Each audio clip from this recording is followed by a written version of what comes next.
Good evening and welcome to the gathering at Scott Memorial Home Edition. This is Pastor Rachel coming to you live from my back deck, actually. The kids are inside. All right, the trick about Mother's Day is we want to celebrate it, right? We want to honor our mothers, but the reality is for a lot of people, they dread Mother's Day for a number of reasons. Maybe their mother has recently passed away or passed away 10 years ago, but every Mother's Day they think of the woman that raised them that is no longer here. Or perhaps someone has a mother that was not a spectacular, nurturing, loving, a role model for them. And so Mother's Day is a painful experience because they grieve the fact that they didn't have a mother worth remembering on Mother's Day.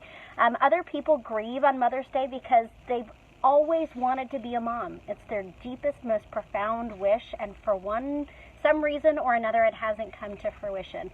And so on Mother's Day, they are heartbroken as they sit with empty arms, wishing and wanting for a child of their own. And for still others, Mother's Day might be difficult because they are a mother and they do have children, but they had to bury a child. And so it just brings up memories of a kid that won't be making them a card this Mother's Day. So taking all of that into account, you guys are all excited, right? Now we're chipper. This is a really empowering, positive sermon, but it really is, because what I did is I looked at all scriptures that speak to us about God as a woman or God as a mother. And yes, Jesus says, "Oh, pray our Father who art in heaven." But you know what? God existed before gender, before male or female. And so we see scriptures in the Old and New Testament where God and Jesus refer to themselves with feminine metaphors and similes. So let's look into those and see how we can understand God and celebrate God, our mother, this Mother's Day together.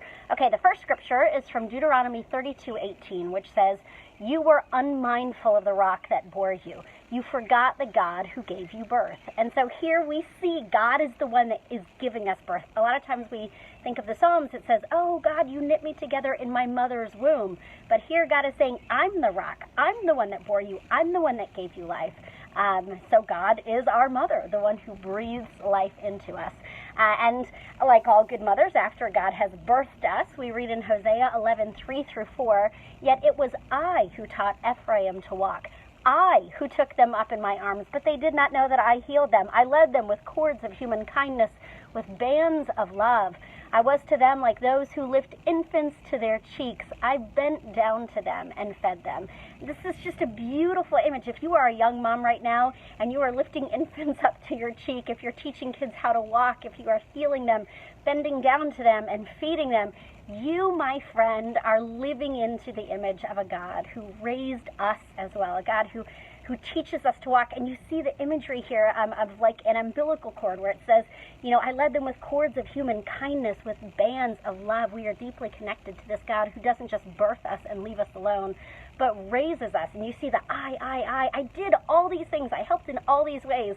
And they still didn't care. They still didn't listen. They still didn't want to stay close to me. So we'll get more to that aspect of God as our mother later. But God births us, God nurtures and raises us. And then in Deuteronomy 32:10-12, we read, "In a desert land he found him, in a barren and howling waste. He shielded him and cared for him. He guarded him as the apple of his eye, like an eagle that stirs up her nest and hovers over its young, that spreads its wings to catch them and carries them aloft. The Lord alone led him. No foreign God was with him." And what's powerful about this is this image of like an eagle, you know, hovering over, stirring up the nest of her little eaglets. And, you know, the nerd in me, I wanted to understand more because I'm not an expert in eagles. You know, what does it mean when they stir up their nest? So I Googled it. And guys, if you do it, like the first few pages of results are all pastors trying to like make this a deeply theological thing, saying, "Oh, well, God kicks us out of the nest so we learn to fly." You know, eagles just push all their babies out of the nest. But an ornithologist's work that I read says, no, actually, eagles don't do that. They don't push their young out of the nest. In fact, what they do is even more in line with Methodist theology and being a good Wesleyan who believes in free will. What eagles do is they don't push their babies out of the nest, stir it up in that way to get them to fly. What they do is they go out and they kill a really delicious type of prey, but instead of bringing it directly into the nest, they hover and leave it right outside of the nest. So it's up to the little eaglet to decide if they want to take that extra step. They have the free will to decide if they want to take a little bit of an adventure and have a delicious meal to show for it, or if they want to stay hungry in the safety of their nest. And the same goes for us, guys. God stirs up this nest and says, hey, I have really exciting, amazing things just outside of the nest for you. Who knows, maybe you can even fly. You just need to try, you just need to take that step. But it's up to us to decide to do what we want to move forward in the way that we should so desire. And so I love that image of a God who provides for us and challenges us, but also spreads its wings, it says, to catch them and carries them aloft. So when we fall, we serve a God who will catch us. And we also see that theme resonated in Isaiah 66:13, which says, as a mother comforts her child, so will I comfort you, and you will be comforted over Jerusalem. And I love that. I mean, if you've ever seen a child fall down and get hurt, they just run. I mean, my kids are like, Mommy, that's the time when they really want me, right? Is when they have a boo-boo and I just need to hold them and rock them and make it all better. And God says, just like a mother comforts her child, I will comfort you. Like, come here, crawl in my lap, let me hold you close.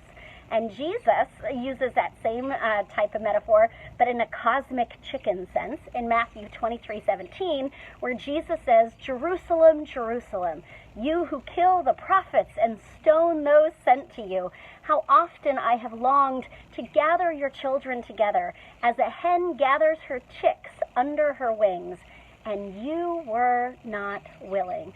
So Jesus longs to be a mama hen that just brings us all together under her arms to hold us close and protect us. But again, we have that free will to say, no, I don't want you to gather the children together, which kind of leads into the next scripture verse, Hosea 13:8, which says, like a bear robbed of her cubs, I will attack them and rip them open. Like a lion, I will devour them. A wild animal will tear them apart. And I read this, and I'm like, oh, God is like a mama bear robbed of her cubs. And anytime anyone messes with me, God, the mama bear is just going to go crazy and attack. But that's actually not what's being said here.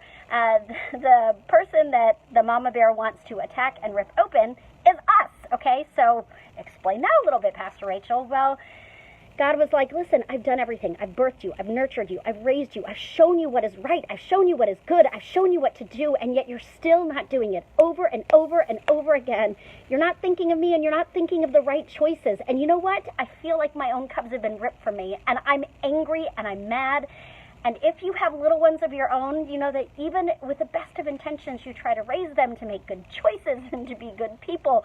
But that free will can get in the way, and there are times that they say or do things that are just unbelievable. And sometimes we react with heartbreak, and sometimes we react with anger. Like, you should know better. Like, why are you acting like this? And my kids are almost perfect, right? They're related to me and Brandon. They never make any mistakes. No, they really are amazing kids. But every so often, let's see, the latest example is we were out at a restaurant. I'm trying to eat healthy, so I just wanted like one of their French fries. And when I said, hey, usually when I ask for a little bite of their food, they're like, sure, fine. But this particular time, my child's face turned like Gollum in Lord of the Rings, like, my precious, this is my French fry, step back. And I reacted like a mama bear robbed of her cubs, and I said, who do you think you are? Do you know I paid for those French fries? Do you know I gave you life and I can take it away? Give me a freaking fry. So my daughter said in worship today, that's when you get scary, Mommy. But sometimes we get frustrated and angry when we have expectations of all those we love, but kids in particular, and they just don't measure up. So what does that mean? Does God just walk away and abandon us? No. In Isaiah 45:15, we read, can a mother forget the baby at her breast and have no compassion on the child she has born? Though she may forget, I will not forget you. So God, again, is using this image of a mom. I mean, if you have ever, bottle-fed or breastfed a baby, but held that child close day in and day out, hour in and hour out, seeing that child grow, you develop this deep connection with that little precious life entrusted to you. And to think about a woman who does that, a mom who does that, completely walking away and not having compassion, not even remembering that child, is unimaginable. But even if that were to happen, God says, I will not do that. I will not be like that. I will not forget you. And it leads me to our last scripture for today, from the Gospel of Luke, chapter 15, 8 through 10. And in chapter 15, Jesus is telling three parables. He starts with the lost sheep, then tells the lost coin, and then talks about the lost or prodigal son. And so in the first and third of those parables, it's a man, but in the second one, the story is about a woman. And so if you ask anyone, okay, this is about God. Who is God? God is the woman in the story. Jesus is the woman in the story. A woman who has 10 coins, who loses one and scours the whole house. She's tearing apart the carpets and looking everywhere, turning on lights till she finds that one lost coin. And when she does, she gathers her friends together and she celebrates and rejoices. I feel like there are two types of people in the world. There are people that tend to lose things a lot of the time, and then there are people that help those of us who lose things. Guys, I'm a loser. I lose stuff all the time. In fact, on my laptop and my keys, my husband got me a Christmas gift. It's like this little contraption that will go off to help me locate those items when I keep losing them. So I can empathize with the woman and the lost coin in this story. It feels so frustrating to want to find something that's so precious to you. And sometimes we feel lost. Sometimes we feel like what we've said or what we've done or who we've been is so awful and horrible that there's no way God can still love us. But my friends, in Luke 15, we read of a woman who will go to great lengths, to any lengths necessary, to find that lost coin and rejoice when they're all back together again. So I don't know if you're celebrating, grieving, numb this Mother's Day. I pray that you have peace and that as you reflect on your life, you remember that we have a God who is a mother that birthed us, that raised us, that nurtures and comforts us, that challenges us and might be frustrated with us, but will never, ever, ever stop loving or looking for us. So have a great night, guys, and I will see you next Sunday.